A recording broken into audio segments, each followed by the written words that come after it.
And to our top story, the Rafah crossing between Gaza and Egypt is expected to reopen today to allow more foreigners to leave the besieged region after around 335 left yesterday, including at least 2 Brits.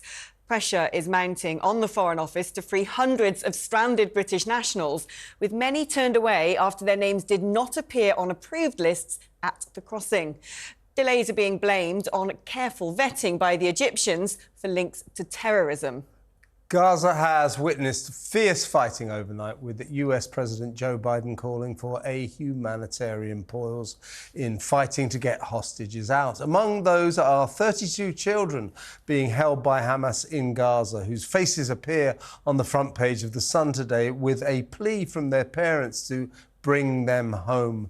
Meanwhile, back here, a row has erupted over a Free Palestine march that is being planned for next week on Armistice Day. With many planning to form a human shield around the Cenotaph to protect the monument, there is pressure on the Metropolitan Police to cancel the demonstration altogether. Well, joining us now is former senior military intelligence officer Phillip Ingram. Phillip, let's start first of all with the Rafah crossing. A lot, I think, not being reported about the fact that it's largely Egypt here controlling that flow in and out. Indeed, the Egyptian Prime Minister himself, when asked if they would take Palestinian refugees, coming out pretty strong words, saying we're prepared to sacrifice millions of lives to ensure no one encroaches on our territory. Israel, meanwhile, calling for hospital ships to be provided to help some 81 people who have left Palestine to have emergency medical care. I mean, where do we go from here? Can Egypt be encouraged to let more foreign nationals out? Who is actually behind this? On one hand, we're seeing Egypt being extremely strict about what crosses that border, but other rumours circulating that Hamas themselves are potentially controlling the flow. Well, Hamas control the Gaza side of the border, and Egypt control the Egyptian side of the border. It's totally Egypt's decision as to whether they open that border and allow people in. And they've got some reticence because of Egypt's history with not just some of the Palestinians, but with Hamas in particular, because Hamas have grown out of what was the Egyptian Brotherhood that caused so much disruption through Egypt for so many years, and so many more lives were lost. And they're very concerned about allowing individuals associated with Hamas to get back into Egypt and to try and stir problems there. But it's totally their decision because it's their border. Let's talk about the hostages, Philip. We've got this very powerful front page of The Sun reminding us that among those poor hostages being held in those hellhole dungeons beneath Gaza are 32 really young children. We also know there's a significant number of the elderly are down there as well. I mean, I know I'm just probably being blindly optimistic here, but is there any chance of persuading Hamas to show a little bit of human decency here, keep 150 hostages or whatever number, but for God's sake, let the little kids and the elderly out? Is there any chance they might be persuaded to do the right thing here? I think Hamas showed its cards when it went into Israel on the 7th of October and slaughtered the elderly, the children, and anyone they came across, and then brutalized their bodies. And therefore, I think trying to plead to Hamas's better nature, you may as well be talking to a brick wall. They're not interested at all. And they've got the 329 or 339 Israeli hostages that are there. But in reality, they're holding 2.2 million Palestinians hostage, using them as human shields, not letting them get into safe areas, restricting which Palestinians and which Palestinians with other passports can get down to the border to cross into Egypt. They're terrorizing their own people, and they have got the Israeli hostages because they see those as bigger bargaining chips when it comes to trying to influence the international community. Now, there have been further calls by Joe Biden for a so-called humanitarian pause, something, of course, echoed by Sir Keir Starmer here in the UK. And Israel essentially saying, well, look, if we put down our weapons, then we can't trust them to do the same. And calls for more aid to get into Gaza. It seems to me the only land access is that Rafah crossing. What would potentially be preventing aid from reaching Gaza via seaways? I don't think Gaza's got ports in it to allow ships to get in and deliver aid that way. You'd have to have military landing ships, and I don't think Hamas would want military landing ships to go coming up onto the beach because it would be United States, UK, France are the sorts of countries that would have that capability. Therefore, it has to come across the land border, and the land border that has been used is this Rafah crossing from Egypt. Of course, goods going in, Israel's got much more interest in that because they don't want anything that Hamas could use in its fight against Israel. That's why they're restricting fuel. And I find it amazing that even though everyone was saying the fuel was going to run out, and this was 3 or 4 days ago, we're still seeing pictures of taxis driving around and cars driving around and everything else. So possibly Israel's assessment that there was a lot of fuel under Hamas control was accurate. But the aid has to get in there, and it's right and proper that, and it's under international law, aid has to get into civilians who are caught up in this sort of conflict. So a humanitarian pause doesn't have to be across the whole of Gaza. It could be just in the southern part of Gaza, allowing Israel to maintain its initiative in its military activities in the northern part.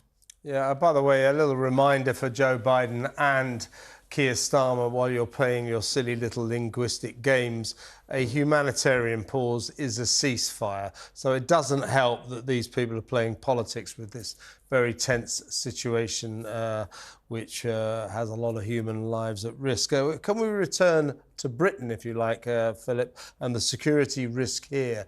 Now, we're talking about the Million March plan for Armistice Day. The mind boggles as to what might happen there. But there'll be many more pro-Palestinian marches this coming Saturday as well, probably massive, certainly in London, Birmingham, Manchester, all the big cities. Now, I've happened to have got caught up in the last 2 massive London pro-Palestinian marches, and I wouldn't say there's a menacing atmosphere about them, but there is a strange atmosphere about them. Are these pro-Palestinian marches, or are they primarily anti-Israel? And I will say I can confirm they're also very anti-British, even though most of the people in those marches are British. What kind of security threat do these massive marches pose, given that the sentiment is very anti-West, anti-British, and of course anti-Israel? What kind of threats do they pose to us? Well, I think as we've seen with the marches to date, there have been elements of the marches hijacked by people who are chanting pro-Hamas chants, are showing Hamas symbology and other terrorist group symbology, which is completely contrary to the Terrorism Act. And that could, as the numbers grow and the way that people are being influenced and stirred up could grow right up to the point where terrorists will hijack what are ostensibly peaceful marches and carry out terrorist attacks against them. And I think, given the symbology of it being Armistice Week, or being Remembrance Weekend, with Remembrance Sunday the day after the 11th, is far too much of a potential gift for potential terrorists as they try to publicize what they're doing. I think a lot of the people who go to these marches are very naive. They don't understand what it is that they're doing. It's right and proper that people support the Palestinian people, the civilians that are there, but crossing that line to supporting Hamas, who are terrorizing the Palestinian people, who are killing Palestinian people, who are throwing members of LGBTQ plus off the tops of tower blocks as they go on, going out and carrying out our Western type protests for an organization that does that is against the Terrorism Act. And I think the Mayor of London should not allow them to go down Whitehall. They can protest somewhere else in the capital. I and my veteran colleagues have put our lives on the line so that people have got the right to protest in this country. But this is one weekend where they should be banned from going down Whitehall. Yeah, that seems like a very sensible compromise. I mean, interestingly, UK intelligence has suggested that Iran has a huge part to play in the coordination of some of these marches, certainly with various faux charities, radical clerics, presence online, bot farms, stirring up a lot of the activism. But it as well accused very much of potentially being the curators of those atrocities committed by Hamas that kicked off this entire conflict. What do you think is in Tehran's playbook now? It seems to me that there is an incremental involvement now from Houthis in Yemen, of Hezbollah in Lebanon. There was that drone that was shot down a couple of days ago, apparently from Yemen. Is Iran essentially cooling its heels, sitting and waiting to have a big enough excuse to upscale their own involvement? Or do you think that this is more about a sort of propaganda game to destabilise the West? Oh no, Iran is very much behind this. Iran was very concerned about the thawing of relations between Israel and Saudi Arabia and Israel and the UAE. And it's amazing, just as the relations were to be normalized between between Israel and Saudi Arabia, all of a sudden this Hamas attack goes in. Hamas have got a stated aim of not just destroying the state of Israel, but murdering every Jewish person.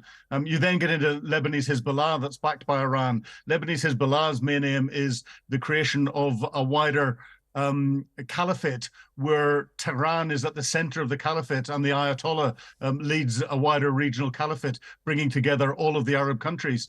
There's been a Sunni Shia civil war going on in the Middle East for hundreds of years, and this is another extension of it. However, there's probably additional influences from other countries around the world, because the one person who's winning out of this is Vladimir Putin, with us now not talking about Ukraine. And I can see his fingerprints with Iran's fingerprints on this as well, because he's got links into Syria and his Mediterranean naval bases in Syria, and he's supporting Bashar al-Assad militarily, and he's got links into Iran because Iran's supplying him drones to fire at the Ukrainians, and there's that relationship that's there. So my biggest concern is that what we're seeing at the moment is phase one of something that Iran, potentially with others, has plotted further, and that's why the Americans have put 2 carrier battle groups into the Eastern Mediterranean to deter that.